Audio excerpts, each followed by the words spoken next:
This time on Graveyard Cars. We're all hard at work on the 1970 Plymouth Superbird.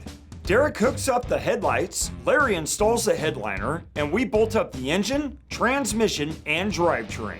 The bodymen finish up mudwork, paint, and assembly on the 1970 Charger RT collision repair. Mark bolts on the manifolds and paints the 383 engine for Cook's 1970 Barracuda convertible. And with Mark as my accomplice, I commit grand larceny. On this episode of Graveyard Cars. Got that car coming to get you, Barbara. The unburied dead are coming back to life. I'm Mark Warman, and together with the most critical man in the world, Darren Kirkpatrick, give me a gun! my son-in-law, Josh, Oh, yeah! and my best friend, Roy, Well, all right! we bring dead muscle cars back to life, to exactly the way they were on the day they were born, if we don't kill each other. It's gonna be a bloodbath.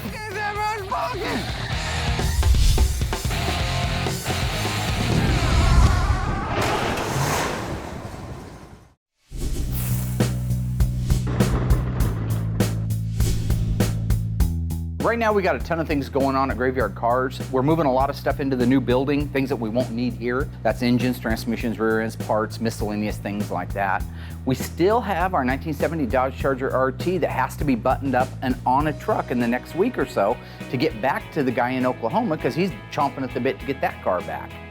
The Superbird, running out of time on it. Still have a ton to go on it before the hills get here, and they're gonna be here very, very soon. The good news is I have Derek as my right-hand man who I can count on to come through in a pinch, and he's doing a remarkable job of getting stuff done on that car. We're undercoating the Superbird, which is not a major thing. We just got to mask everything off. We do not want undercoating on because it's thick, gooey, and it's not fun to clean off. So you just want to take your time, mask it off once, do a good job so you can just undercoat it and be done.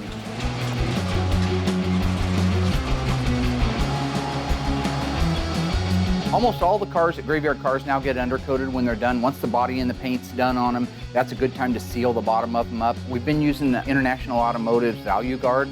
Works really well. You can shoot it on with a shoots gun. But the main thing is it penetrates and bites the metal better than the other products that I've used. The main purpose behind undercoating is to protect the bottom of it, so I like that product because it actually does stick on the car and it does protect it from the elements as good or better than anything on the market.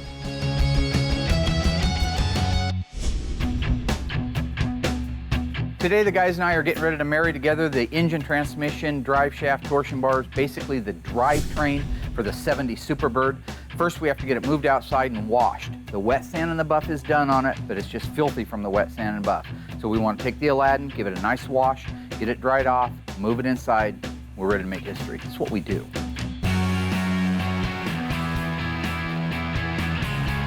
So my job is whenever we get a car outside, thank God for this nice, beautiful day, I'm in charge of getting all the compound off the car, inside the car, everywhere underneath the car. This car is gonna go back inside with zero compound. You know, and this pressure washer that we have it's amazing, and I can get the job done in like 5 minutes. Get some wet.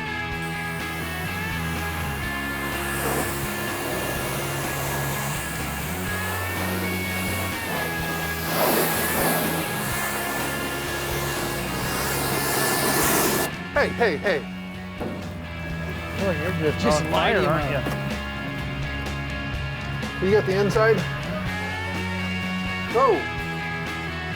God. Sorry, bro. No. Now, you got to don't top care, me? man. Is that what it is? You don't care. Mark, you don't care if you get people wet. Here's another great example of me as the voice of reason and everybody else escalating things to the child level. I didn't get him wet. I stuck a pole up his ass, okay? That's nice. This is about retaliation for my friend. Go. You want to go, mother? I will put you down. I'll euthanize you. Yeah, get a whip. I'll come at you. I'll do it. I'll do it. Nancy. Don't do it, Vince. I want to get the car done. I got Darren over there with a whip threatening to whip me. Each guy snapping each other with towels like this is the locker room in 9th grade. You do it again, I'm gonna whip you. You do it again, I'll whip you, I promise. I will if you spray me one more time. Whip me, big boy, whip me. No, if you spray me. Do it, Darren. No, not unless he sprays me. Not gonna do Child. it.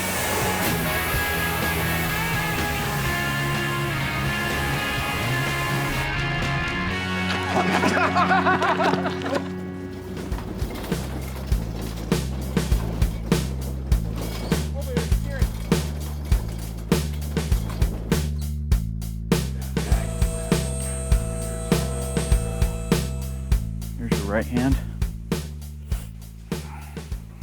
Rubber hammer? Royal, that ain't starting. Here's the thing with Royal. I've known him since I was 13 years old. He knows I have a tool. But by asking it, the mere asking of it makes you go get it. You've been doing a lot of that lately.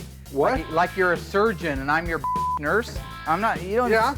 You think there's a lot of bald, fat, middle-aged loser surgeons? I don't think George Costanza is a cardiothoracic surgeon. He'll say rubber mallet and I run over and get it and then repeat the Look, word. man, come on, It's not team. crazy Be with part of that. the Don't be such an ass. You got a hammer? Yeah, it's in the toolbox. It's right over there. Go get it. But that's his way of getting you to be his slave. Get off your fat ass and go over and get it yourself. Fine. Well, when I went for that hammer, I'm thinking, wow, it'd be kind of funny to black out a couple of his teeth in this picture and see how long it takes him to notice. So I asked him for a black Sharpie. He went and got me one. I didn't hide it. He gave me the Sharpie. I opened it, turned around, colored a couple of teeth, and we'll see how long it takes for him to notice.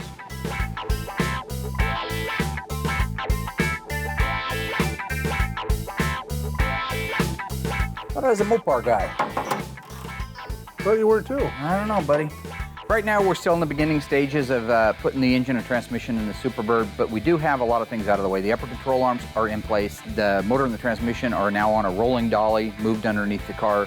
It's all in position. We're ready to set it down and join the two together. So I think from here, it's really, it's 1, 2, 3. It's what we do all the time. It should go really smooth. That's a B-body leaf spring. This is a leaf spring out of a truck. Don't touch my picture, you owe me $9.95. Hold up, whoa, stop. Derek got the undercoating applied to Mike Hill's 1970 Superbird. Despite the guys screwing around, we got the Superbird cleaned up and on the bin pack. The engine and transmission along with the suspension are put together and on a rolling dolly ready to go into the Superbird.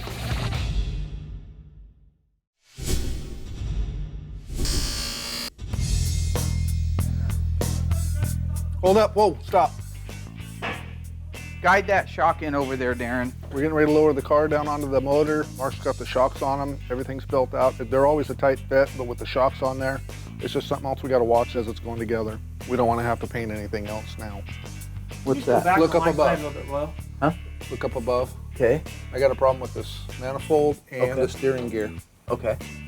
I mean, it's like the steering gear sticking over into the rail like a ½ inch.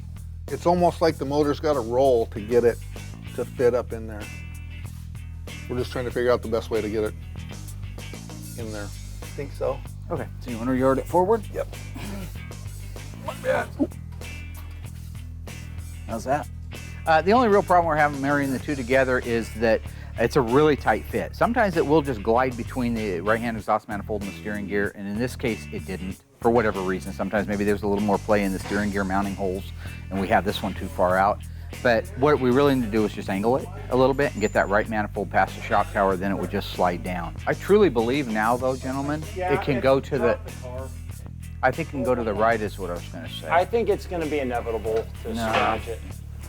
It's not inevitable. I just think if this comes over, it'll clear. Okay, well, now it's clear.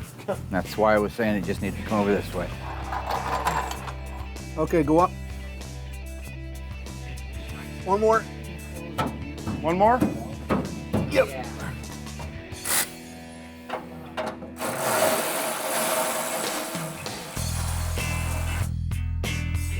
Where green light go, sir. Where green light go. Going right here. As far back as you can go. Okay, that's good. Despite the problems we had orchestrating the installation of the engine and transmission, I'm optimistic that the rear axle will go much smoother. I mean, we have done it a few times. This should be a piece of cake. Stop there. Look at that. You got yours, Joshy? Just about. Hang on there. Whoa, right there. You lost the gasket there, buddy. Crazy. Dude. Come on, Picasso.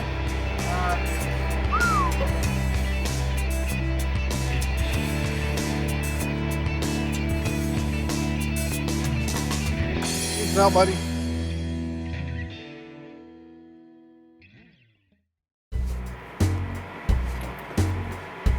Well, are we going home now?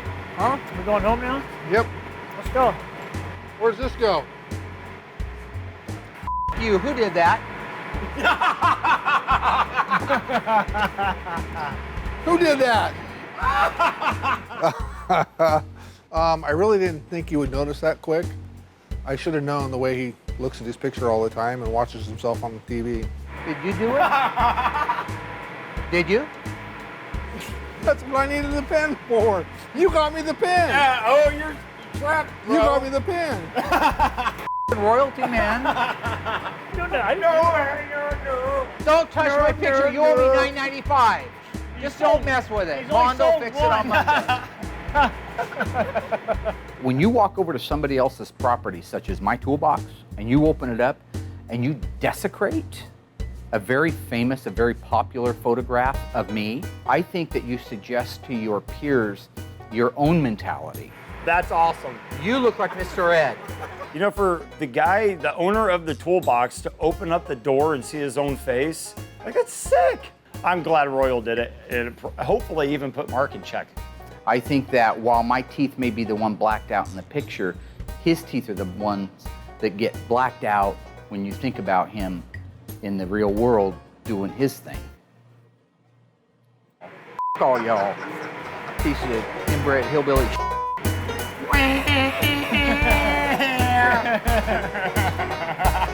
I like it. Toothless and ruthless.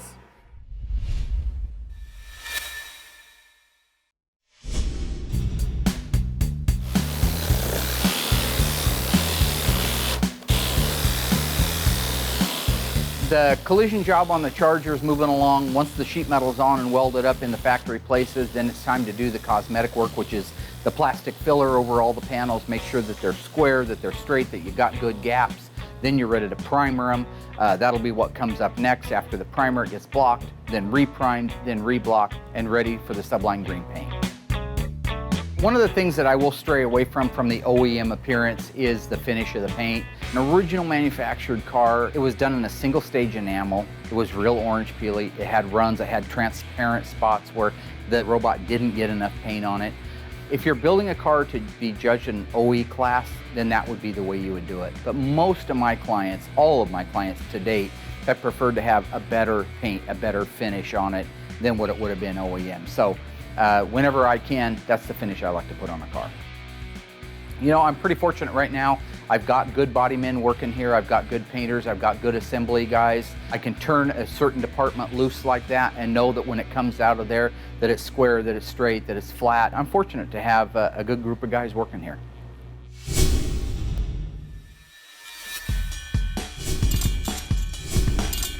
True or false? Chrysler's bulletproof automatic transmission is called the Torque Box. Stay tuned after the break for the answer. So, did Chrysler call their automatic transmission the Torque Box? The answer is false. The real name for the automatic transmission, both in the 904 and the 727, is Torque Flight.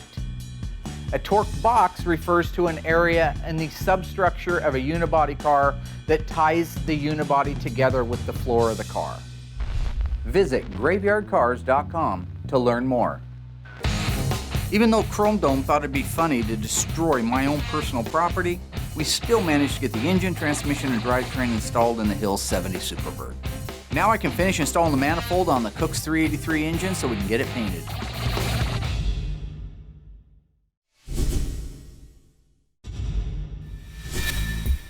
The little mice have been building a little nest in here, huh?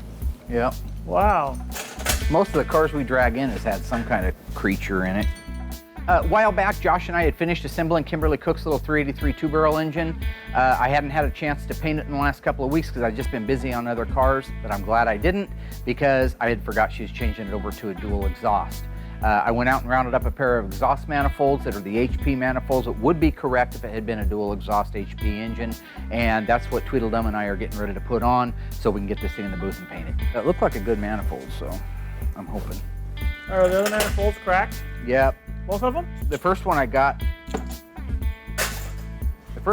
had out in one of the pods. I forgot about this one here, but it actually has a crack in it. The back side, I think. Yeah. Right there. So I heated it up earlier to see that it was actually cracked.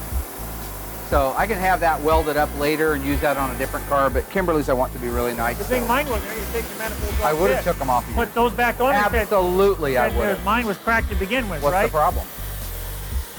No problem. Why don't you just burn the bolts off? Because they should unbolt. So you're starting to modify these cars more and more, aren't you? Nope, I'm sure not, Darren. I'm just doing what the customer asked. Put dual exhaust on in last couple. Yeah. That's because that's what the customer wanted. Anybody can modify and butcher these cars and adapt them.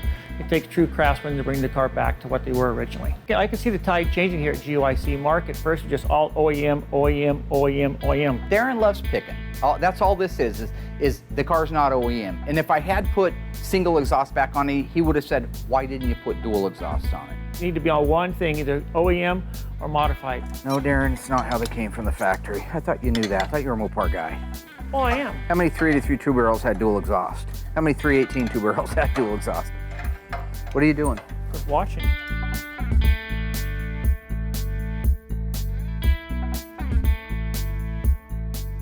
Sandblast that. Please. Do it or I'll kick your spleen in. We don't have any, we're gonna media blast it. I don't give a what you do. Hey Mark, you think I could paint that engine? I want that thing in 2 minutes. Do you think I could paint the engine? Seriously? Absolutely not. Why? You should let me try it. I might do better than you. You know what? I was practicing when I was 8 years old. What were you doing? Come on, we need to get that thing. Why are you taking a water break? I think you should let me paint the engine, don't you? I think so. He's afraid that I do better than him. Yeah, if I hadn't taken my car out of here, this manifold would have been off mine.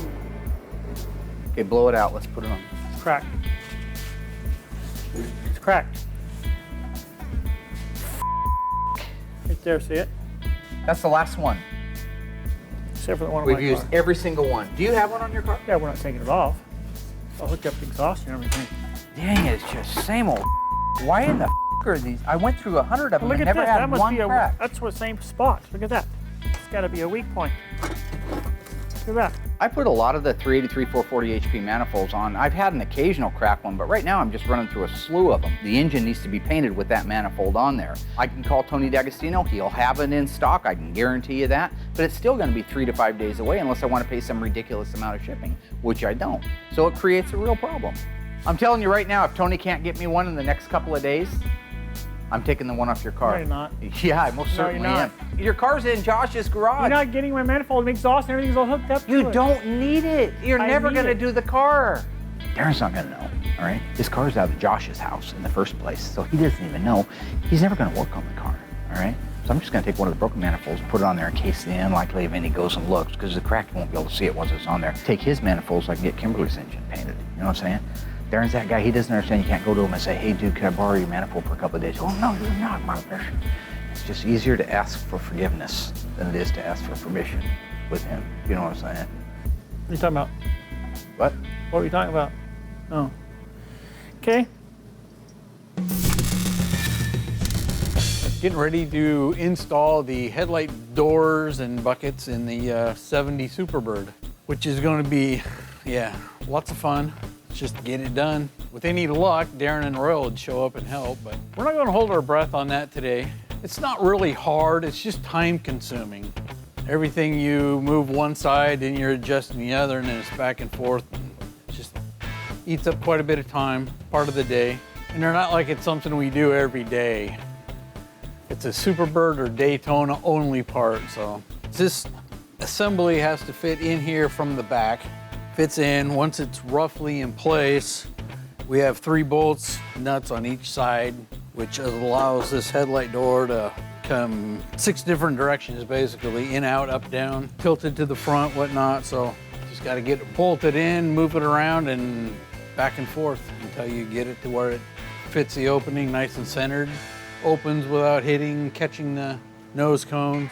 Almost every Mopar muscle car has some key element that really makes the car. In the case of the Superbird, the vacuum-operated hideaway headlights, very cool feature. They need to work, they need to fit in the opening. It's kind of one of those moments for Derek because he had to hand fabricate 2/3 of this front nose piece out of steel. So to have everything go in there and to have it actually work is going to be a huge kudo to him. This isn't a factory tab. Somebody MIG welded that on there. I don't consider that magic necessarily. There are certain things that are just a lot of fun for me to see. We've got the shop over there with an upstairs with 3 different rooms that we're gonna have. One of them's already done. It has a couple of walls still to finish in it, but that's gonna be the Mr. Moparts room. Hi, I'm Mike Chenfont. And I'm Mark Chenfont. And collectively we own MrMoparts.net. We have been providing automotive restoration parts for the Mopar industry for over 20 years now. We're basically running about anywhere from 10 to 12,000 different fasteners for the Chrysler, GM, and Ford also. Used to, we had to go out in the boneyard, find a bolt, screw, nut, bracket, whatever, and blast it, clean it, paint it, coat it, whatever you need to do with it. Now we're just going to go into the room, get whatever part we need, brand spanking new. It's going to be so nice. The car's going to turn out better, and we're going to be a lot more productive. The guys came out from Mr. Moparts and did a phenomenal job. They not only came out, bought the pegboard, hung the pegboard, took me out to dinner because Darren says they always have to take us out to dinner for some strange reason. Gave us thousands of dollars worth of inventory that we're going to be able to use on a day-by-day basis out here that normally when you run out of a paint gasket kit or you forget about it, now we can just walk into the room, pick it up, so we are one step closer to being an assembly line.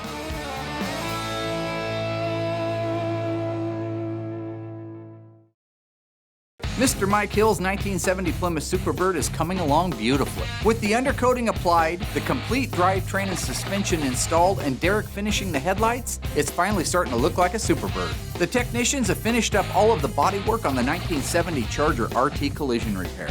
Darren discovered yet another cracked manifold on the Cook's Barracuda. I may or may not have actually told Josh where he could find one that doesn't have a crack in it.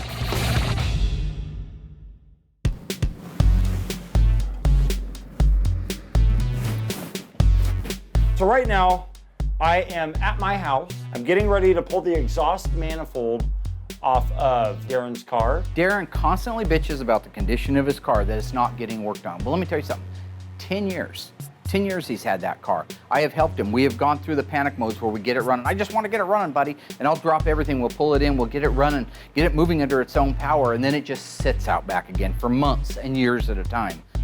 Hey buddy, Mark gave me the okay. Kind of sounds a little sketchy, but whatever. I'm just gonna yank it off, take it down to the shop. Apparently we need it for something because every single one that we have has a crack in it. And the only one good that we can find within like a 2,000-mile radius is Daren'S.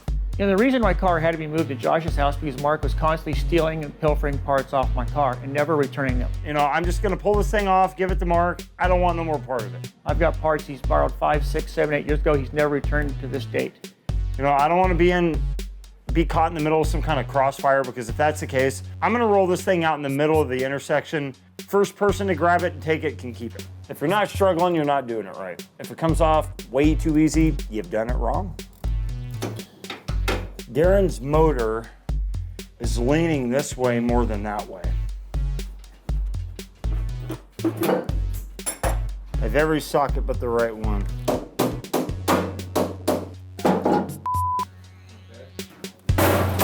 Oh, that hurt, dude. Oh, shouldn't be me here doing this. I would be so pissed off if this one has a crack. Daren'S original exhaust manifold. Looks great. Probably one in the best condition that I've ever seen there at the shop. I guess we can head back.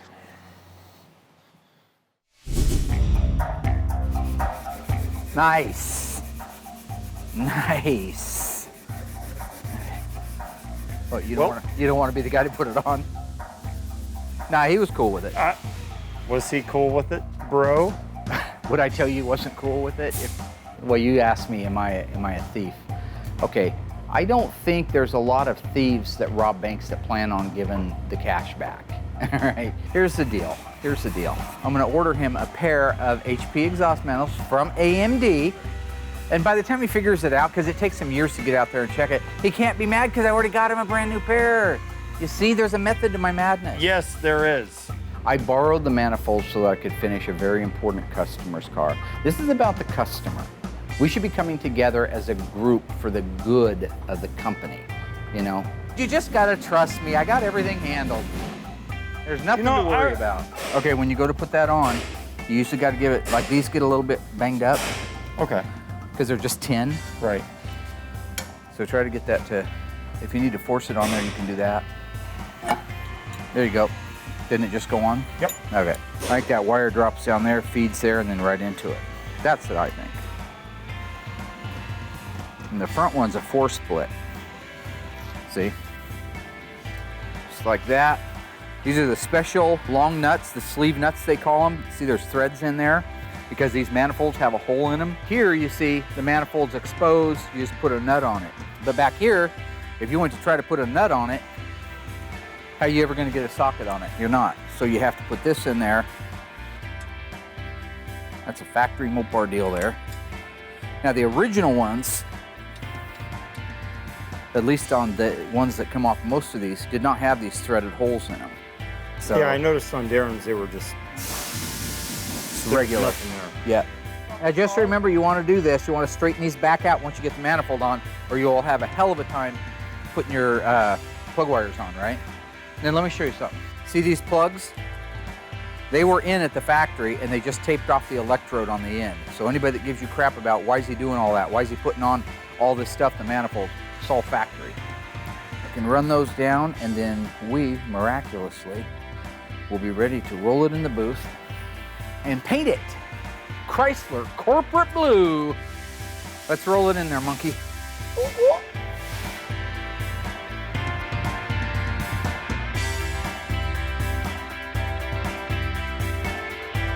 So what I'm doing is I'm mixing up the black right now to be able to paint the engine with an epoxy primer. This has a little bit of phosphoric acid. It's the DP90 by PPG. You've seen me use it before. This will take care of any flash rusting that started on the block. Plus it'll give it a really good bite and it works like a primer sealer.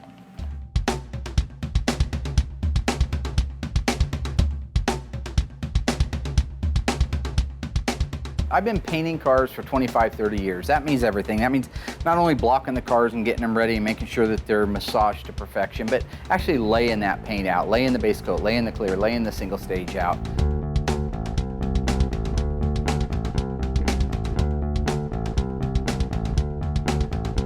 Painting is painting, all right? A lot of people get all choked up when they go in the booth and they've got, you know, a $500 a gallon or $1,000 a gallon paint and a gun that costs $2,000 getting ready to shoot a $5,000 engine. It's child's play to me. It's like the drive-up window at Mickey D's, you know? You want the Happy Meal with or without the little action figure, all right? I go in that booth and it's business as usual for me, all right? I've invented some new different techniques, all right? I think it's, if you've ever seen The Color of Money with Tom Cruise, all right, when the song Werewolf of London starts playing and he's doing all the crazy hijinks with it, that's all I'm doing in there. I'm just having a little bit of fun, and at the same time, I'm still laying out one of the best paint jobs that an engine could ever receive. You know, I don't consider that magic necessarily. I mean,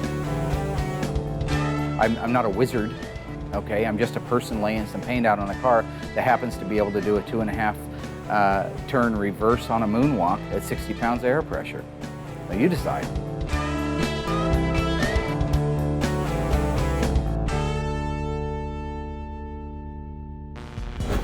The world famous Mopar pistol grip shifter was first introduced in 1969, 1970, or 1971? The answer coming up after the break. So what year was the famous pistol grip shifter first introduced in a Mopar muscle car? The answer is 1970. Prior to 1970, most of the cars, the muscle cars, had a straight chrome shifter with a ball on the top. We changed them out as kids and put T-handles on them and crazy 8 balls and things like that. But that was the shifter we had. It wasn't until 1970 when Chrysler revolutionized shifters by introducing the Hurst pistol grip shifter with the simulated wood grain handles. Visit graveyardcars.com to learn more. With the drivetrain and headlights installed, our Superbird is looking gorgeous. Long Turd somehow found a manifold around here that didn't have a crack on it. I got the manifolds installed and the engine painted for the 383. Now I got to sign off on the charger so it can get jam work.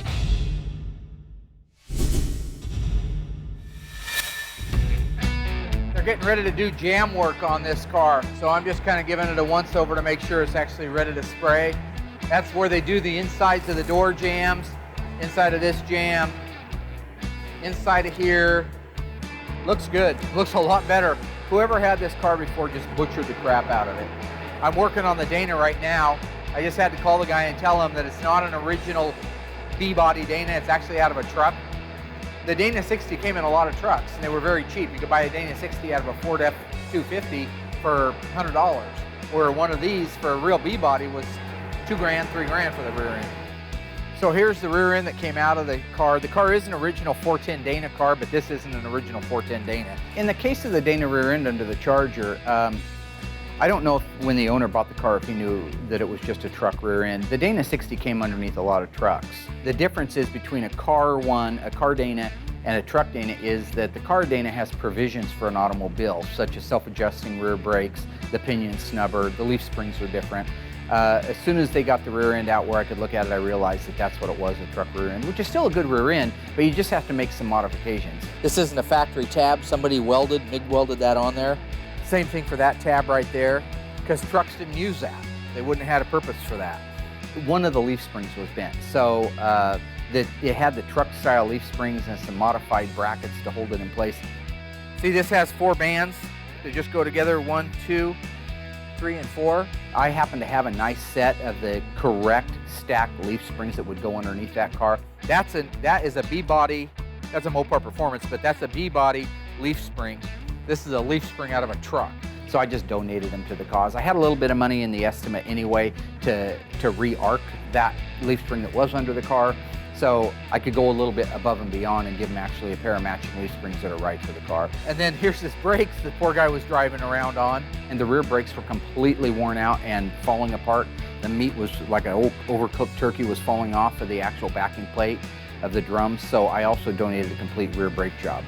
He just bought the car from another place that said they did restorations, but I would never send something like that out. So I'm donating the entire rear brake overhaul so that I know that this car is safe, just to make sure that it's a safe car and that we do more than we get paid for. Just one of many things I do in the course of a day.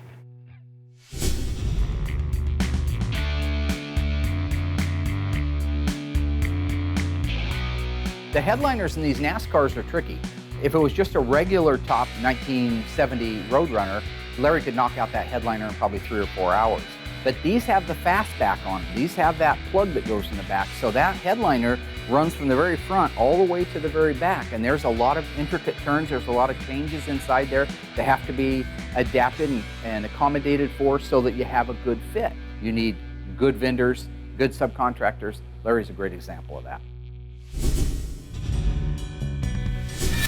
Well, yesterday we got the Dana under our 70 Charger, got it off the frame rack, rolled it in the booth, and now we're getting ready to put the color inside the trunk. You know, one of the cool things that I thought Mopar did that the other manufacturers didn't do was they painted the engine compartment and they painted the trunk compartment the same color as the body. It's impossible to paint the inside of the trunk, the inside of the engine compartment at the same time you're painting the outside of the body for 2 reasons. One is you'd be dragging your hose from inside the trunk to the outside of the body while everything's still wet. 2 is it would be a dirtier job on the outside of the car if you tried to do it at the same time. So you have to compartmentalize the engine compartment, trunk compartment, inside the cabin of the car, and the outside, all of separate paint operations. The best feeling a painter ever has is when he slams that door for the last time and knows the rest is up to God. And this thing was complete rubbish when we got it because the whole back end was just pushed clear up to the back of the doors almost. It's been a really busy week. We got the 70 Superbird drivetrain, headlights, headliner, all installed. The Cook's 383 for their Barracuda convertible got painted beautiful corporate blue, and at long last, the 70 Charger collision job is near completion.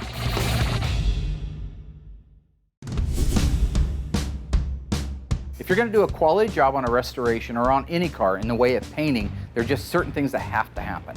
The most important is that the products that you're using are good quality products. They're not substandard products or something you got at the local auto parts store. Once that body work is done, once that filler's on there and the car's massaged out, it gets the primer. It gets 2 or 3 coats of the high build primer, then it gets block sanded. That takes out imperfections, waves, movements in the body style lines that will show up with paint on them.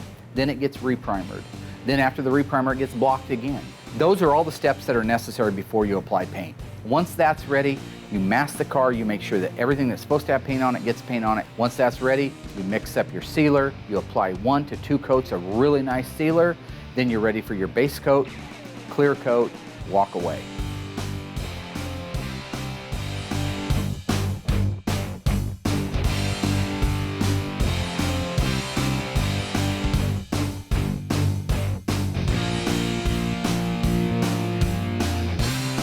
Best feeling a painter ever has is when he slams that door for the last time and knows the rest is up to God. Wow, that looks different. It's a lot better in the sunlight, man. Looks good outside. It detailed up nice, didn't it? Yep. That's actually a nice color out here. Car turned out beautiful. I love that color in the sun. It really shines. What an improvement. Look at the car. It was absolute rubbish when we got it. Now look at it now, it's absolutely stunning and beautiful. The owner has got to be ecstatic. The 70 Charger RTSC came to us about 6 months ago. It had gotten hit pretty hard in the rear end. The insurance company was going to total the car when the owner reached out to me to say, hey, what can I do? I don't want to lose my car. I got involved to find out that if I were able to keep my repair costs under a certain dollar amount, that we'd be okay to repair it. And that's what we did. I made some concessions. I called our friends at Auto Metal Direct and said, we got to work together. All that was required of us was just the collision work that was done to it. Is that mine? Yeah, where'd you find that at? In the back seat. Oh, yeah. Did you leave it? Yeah, that was my fault. Anyways, so the only thing that was required of us to fix was the damage that it came in with. The back end was completely messed up. It was folded in like an accordion. He bought the car kind of sight unseen, so to speak, like doesn't have a crystal ball, he can look around inside it, right, and see what's underneath the paint. So when it gets rear-ended, we've got all this Bondo that's busting off in great big chunks like that. So I acclimated him to the fact that the car was put together kind of not right. So we fixed a whole bunch of things that weren't part of the collision, didn't charge anybody to do it, just so that we could have the right car when we're done and stand behind it. Yeah. And that's Graveyard Cars. Behind it, aren't we? Auto Metal Direct made that car come back on the road. The reason being, one, they make the parts for it. People think of the replacement parts at A&B and Legendary and Tony's Parts as restoration parts, but they can also be collision parts. This is a classic example of a rear-end collision that went through insurance and got repaired and back to pre-loss condition. Of course, the frame was a little bit out of alignment. The guys fixed that. Eclipse makes the measuring system. We use that in this particular case to set the height and the length of the rails. We treated this job just like a regular collision job. Body men out there, they know what it's like. We treated this job the exact same way. We measured the unibody to make sure that it was square to its original specifications before we started welding up metal. Then we went through with our brand new AIM spot welder, beautiful piece of equipment, spot welded every single spot on the car where it's supposed to be spot welded, and we MIG welded where we couldn't reach. That was the way it went. Everything is looking great on the car and it's ready to go. Where's the shifter boot, or what's the deal? Didn't restore the car, Darren. Didn't restore the car. The Charger, as I've said before, was a collision job, no different than if you brought in a 1995 Honda Civic that was hit in the ass. I'm not going to be responsible to detail under the hood of that car or to fix things on the car that are not associated with the lot. So it's usual, you never quite finish them even when they go. No, I didn't Darren, get that's how paid the to car do a came out. restoration. It's a collision job. I understand that. So what do you want me to do on every Couldn't collision put a job? boot back on it? Why don't I just go to the dealership and buy people new cars when they get wrecked? There's a lot of things on the car that aren't right, but we only did the collision work on the back part of the vehicle. There's a lot of stuff from the back of the doors forward that we didn't touch. It's wrong, but that's something the owner can go ahead and take care of himself at his leisure. What's the deal with the tips? He wanted the 71 to 74 tips on it. That's what he had on it before, so he wanted us to put them back on, so we did. Tom at Accurate Are those the exhaust same got us tips, hooked or up with used all ones, that. or new ones? Or No, what are they're those? the same tips that he had on. As soon as they get in the new machine gun tips, I'm gonna ship them to the guy. He's a mechanic, so he'll put those on himself. Same thing with the mirrors. He's having his body shop there at the dealership he works at. They're gonna do the mirrors on it. That's why they're not on there right now. We detailed out the SE emblems, which I think looks pretty good. Is this missing some trim here? He wanted those taken off. He wanted the belt moldings taken off. And what's weird is all Chargers had belt moldings. So we had to actually modify this piece. The piece he gave us was for like a Roadrunner. It did not fit. It left too big of a gap. So that's the only way he could have it without belt moldings. He wanted it that way. All the body guys did a really good job putting it back together. Came out nice, all the lines fit real well. Overall, I believe the owner is gonna love it. I think the body man did a great job on the car. Again, this thing was complete rubbish when we got it. You remember how hard it was hit? Because the whole back end was just pushed clear up to the back of the doors almost. The frame rails, wheelhouses, floors, quarters, all that stuff was replaced. It took a hard hit. I'm proud of the body work they did on this car. These cars are hard to get flat. They're brand new quarter panels, but they're not perfectly flat when we get them from Auto Metal Direct, so we have to make them flat. The guys did a good job. There's good body fit, good flat panels, good alignment, nice paint work. It's cut and buffed back to original show type setup because it had been a cut and buff car before. So really right now what you see is what he had before, but a lot better. And I only say that because the car had been touched by other people before who weren't as passionate about it. The rear floor had been sectioned together. We had a pile of scrap metal that was like 3 feet deep of showing all the sections of putting this car back together before we got our hands on it. The car had a left center punch that separated the floor from the outer rocker. It was that hard of a hit. Nobody replaced the window regulator. We had to I donated a used window regulator to the left quarter. None of that was part of the loss. But you assume some of that when you start doing collision work. In this particular case, this is a great guy. He was really patient with us. All he wanted was his car done right and back, and that's what we did. And the fact is, that's where it's at right now. And I'm proud of the guys. I think we did a great job here. The ghouls really didn't have a whole lot to do with it. It was mostly our body and paint guys and my, signing off on all the expertise. Look at it. It was such a disaster when we got it. Look at it now. What an improvement. This is the kind of a car that when it's wrecked, needs restored, somebody can actually see the before and the after pictures and really appreciate what's been done to the car. It's a beautiful day outside. It's 100 degrees, and this thing just shines like the top of a lake on a sunny day. It's beautiful. Look at it. I love it. This is a car here that someone can enjoy. To take this car out and drive it and have a good time with it. So right now what we have is we have a beautiful culmination of some of the best vendors in the world have brought a classic car that they're never going to make this again. We brought that car back. We brought it back with Auto Metal Direct, with AIM, with Accurate Exhaust supplied the exhaust system for it. Everybody pitched together to get this car on the road again for our customer. But that's what we do at Graveyard Carz. That's what you do when you do something not for the money, but you do it for the passion. At Graveyard Carz, we do these cars for the passion. If we did it for the money, it would take all the fun and the love and the passion out of it. And that's not what I'm about. I'm just a street guy, born four blocks over is where I was raised. 4 blocks from here right now. Never left, don't care to. I want to put as many of these cars back on the road as humanly possible in the time I have on this old earth. So that's the way she is.